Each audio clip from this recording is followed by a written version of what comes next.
नमस्कार, जय जोहार। आइए चलते हैं झारखंड शाम की ताज़ा खबरों की ओर। लेकिन उससे पहले दोस्तों, अगर आपने अभी तक इस चैनल को सब्सक्राइब नहीं किया तो कर लें, जिससे कि आपको झारखंड शाम की ताज़ा खबर रोजाना मिलती रहे।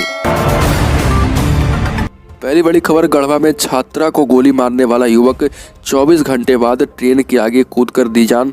आखिरकार एक तरफा प्रेम कहानी का दुखद अंत हुआ है। खरौंदी के करीवाडीह में 19 वर्षीय इम्तियाज अंसारी ने रिश्ते में भतीजी लगने वाली 9वीं की छात्रा शबनम की गोली मारकर हत्या कर दी थी। इसके 24 घंटे बाद यानी शाम 5 बजे उसने मालगाड़ी के आगे कूदकर आत्महत्या कर ली। पुलिस ने बंशीधर नगर में रेलवे ट्रैक पर उसका शव बरामद किया है। पुलिस लगातार इसकी छानबीन कर रही थी, लेकिन इसके पहले ही इसने अपनी जान दे दी। अगली खबर, जेटीईटी झारखंड शिक्षक पात्रता परीक्षा के अभ्यर्थियों को मिलेगी ताउम्र मान्यता। झारखंड शिक्षक पात्रता परीक्षा अभ्यर्थियों के सर्टिफिकेट की मान्यता ताउम्र होगी। इसके लिए स्कूली शिक्षा और साक्षरता विभाग ने प्रस्ताव तैयार कर कार्मिक विभाग को भेजा है। कार्मिक विभाग की सहमति के बाद कैबिनेट की स्वीकृति ली जाएगी। इसके बाद इसे लागू किया जाएगा। राज्य में अभी करीब 1 लाख से भी अधिक टेट पास अभ्यर्थी मौजूद हैं, जिनके सर्टिफिकेट की मान्यता ताउम्र रहने वाली है। और इसमें 2013 टेट क्वालिफाई के बाद बचे करीब 48,000 अभ्यर्थी भी शामिल होंगे, जबकि 2016 टेट के 53,000 अभ्यर्थी भी इसमें शामिल कर दिए जाएंगे। अगली खबर, झारखंड में 60,000 शिक्षकों की नियुक्ति प्रक्रिया हुई शुरू। नई शिक्षा नीति के तहत बहाल होने हैं 95,897 शिक्षक। स्कूली शिक्षा एवं साक्षरता विभाग ने सरकारी स्कूलों में 60,000 शिक्षकों की नियुक्ति प्रक्रिया शुरू कर दी है। शिक्षक नियुक्ति नियमावली के साथ साथ पद सृजन की प्रक्रिया भी अंतिम चरण पर है। इन शिक्षकों को प्राथमिक विद्यालय, उत्क्रमित मध्य विद्यालय, मॉडल स्कूल, कस्तूरबा विद्यालय में नियुक्त किया जाएगा। नई शिक्षा नीति के अंतर्गत शिक्षक छात्र अनुपात को ठीक करने के लिए 95,897 शिक्षकों की नियुक्ति झारखंड में होनी है। पिछले 10 वर्षों से झारखंड में शिक्षकों की नियुक्ति नहीं हुई है। शिक्षक छात्र अनुपात ठीक करने के लिए शिक्षा मंत्री जगन्नाथ महतो ने 60,000 शिक्षकों के पद सृजन पर अपनी सहमति दी है।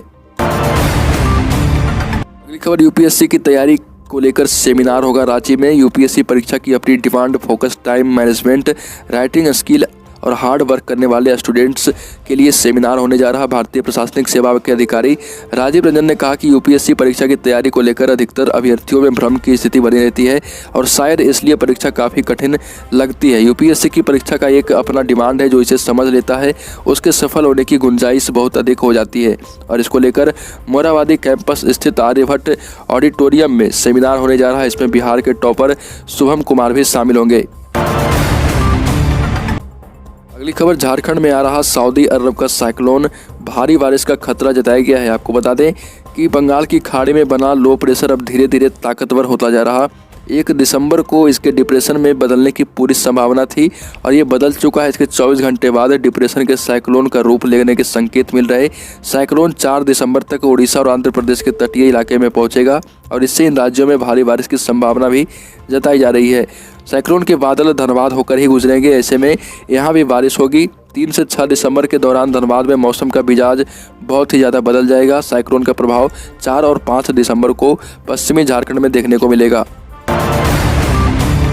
अगली खबर, रूपा तिर्की की मौत के मामले में साहिबगंज डीएसपी पर किया गया केस। साहिबगंज महिला थाना प्रभारी रूपा तिर्की की मौत से जुड़े वायरल ऑडियो के मामले में एसटी-एससी मामले के विशेष न्यायाधीश मनीष रंजन ने तत्काल साहिबगंज डीएसपी प्रमोद कुमार मिश्रा, विधायक प्रतिनिधि पंकज मिश्र, रांची के सिटी एसपी सौरभ व एसटी थाना के प्रभारी राधिका रमन मिंज के खिलाफ केस दर्ज करने का आदेश दिया है। इस मामले में 26 नवंबर को सुनवाई हुई थी और बहस के बाद आदेश सुरक्षित रख लिया गया था।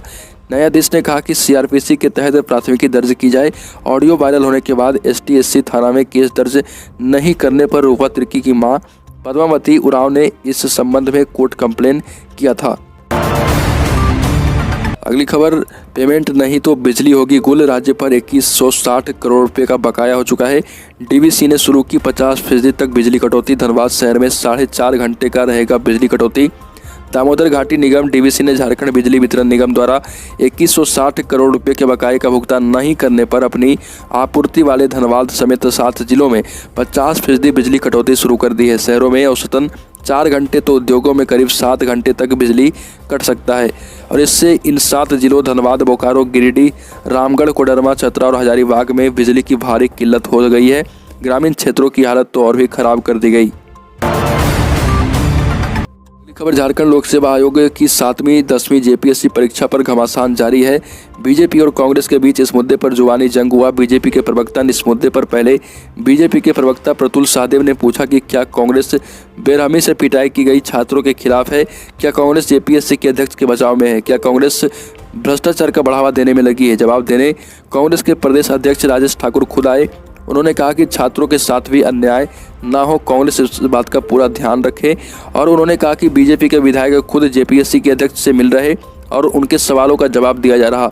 जेपीएससी एक स्वतंत्र इकाई है और उससे संबंधित सवालों के लिए अध्यक्ष ही काफ़ी है। जेपीएससी एक स्वतंत्र इकाई है, उन्हें स्वतंत्र जवाब देना चाहिए। अगली खबर 29 दिसंबर के बाद किसी भी दिन पंचायत चुनाव की हो सकती है झारखंड में घोषणा। झारखंड में पंचायत चुनाव जनवरी-फरवरी 2022 में होने की संभावना है। इस वर्ष नवंबर-दिसंबर तक राज्य सरकार पंचायत चुनाव के लिए जमीन तैयार करेगी। इसकी तैयारी शुरू कर दी गई है। आपके अधिकार आपकी सरकार आपके द्वार कार्यक्रम के माध्यम से राज्य सरकार सभी जिला, प्रखंड, नगर निकाय समेत 4351 पंचायतों के लोगों के घर घर तक पहुंच रही है। इस दौरान पंचायतों में कैंप लगाकर लोक कल्याणकारी योजनाओं से जरूरतमंद लोगों को लाभान्वित किया जा रहा। अगली खबर टेक्सटाइल पॉलिसी के तहत झारखंड की 2000 युवतियों को सीएम हेमंत सोरेन देंगे नियुक्ति पत्र। झारखंड सरकार की टेक्सटाइल पॉलिसी को अवधि विस्तार मिलने का असर दिखने लगा है। लॉकडाउन की वजह से आर्थिक संकट से गुजर रही कई टेक्सटाइल कंपनियों में उत्पादन शुरू हो चुका है। इसके साथ ही रोजगार के नए अवसरों का सृजन हो रहा। 6 दिसंबर को मुख्यमंत्री हेमंत सोरेन टेक्सटाइल कंपनियों में काम करने वाली 2000 युवतियों को नियुक्ति पत्र सौंपेंगे। ये वही युवतियां हैं जो लॉकडाउन के पहले तमिलनाडु, आंध्र प्रदेश और केरल जैसे राज्यों में काम कर रही थी। सरकार ने उन्हें राज्य में रोजगार देने का भरोसा दिया था। 6 दिसंबर को ओरमांझी के कुल्ही गांव में आयोजित एक कार्यक्रम में मुख्यमंत्री इन्हें नियुक्ति पत्र सौंपेंगे। अगली खबर झारखंड हाईकोर्ट ने नई नियमावली पर सरकार से मांगा जवाब, किस वजह से हिंदी और अंग्रेजी को भाषा की श्रेणी से हटा दिया गया है। जेपीएससी झारखंड हाईकोर्ट में जेपीएससी परीक्षा के लिए बनाई गई सरकार की नई नियमावली के खिलाफ दाखिल याचिका पर सुनवाई हुई। अदालत ने राज्य सरकार से जवाब मांगा। अदालत ने पूछा कि आखिर किस वजह से हिंदी और अंग्रेजी को भाषा की श्रेणी से ही हटा दिया गया है। आपको बता दें कि अदालत ने राज्य सरकार से जवाब मांगा है और पूछा कि आखिर किस वजह से इसको हटाया गया है। इसके अलावा अदालत ने कहा कि नई नियमावली के तहत अगर किसी प्रकार का विज्ञापन जारी किया जाता है तो उसमें इस बात का जरूर जिक्र होना चाहिए कि इससे संबंधित याचिका हाईकोर्ट में लंबित है और याचिका के अंतिम परिणाम से नियुक्ति प्रभावित हो सकती है। अगली खबर ओमिक्रॉन वेरिएंट तेजी से फैल रहा। अब तक 22 देशों में बढ़ चुका है। यूनाइटेड किंगडम में कोरोना वायरस के नए वेरिएंट ओमिक्रॉन के 22 मामले सामने आए। ब्रिटेन में यह वेरिएंट तेजी से पांव पसार रहा। स्कॉटलैंड में 3 नए मामले सामने आने के बाद मामलों की संख्या 14 हो गई है, जो बढ़कर 22 हो गई थी। इसके बाद एक बार फिर इंग्लैंड में सार्वजनिक स्थलों पर मास्क पहनने को लेकर अनिवार्य कर दिया गया है। खबर WHO ने दी बड़ी संकट की चेतावनी, कहा 23 देशों में फैल चुका है कोरोना का ओमिक्रॉन वेरिएंट और भी बढ़ेंगे मामले। टेड्रोस एडनॉम गेब्रियस ने कहा कि WHO के 5 से 6 क्षेत्रों में कम से कम 23 देशों में ओमिक्रॉन के मामले पाए जा चुके हैं। इसमें आंकड़े अभी और बढ़ेंगे और दुनियावासियों को इसमें सतर्क हो जाना चाहिए क्योंकि ओमिक्रॉन डेल्टा वेरिएंट से भी ज़्यादा खतरनाक है। अगली खबर आखिरकार रद्द हो गए तीनों कृषि कानून, राष्ट्रपति रामनाथ कोविंद ने लगाई मुहर। 29 नवंबर को संसद के दोनों सदनों लोकसभा और राज्यसभा के में तीनों कृषि कानून वापसी बिल पारित हो गए थे।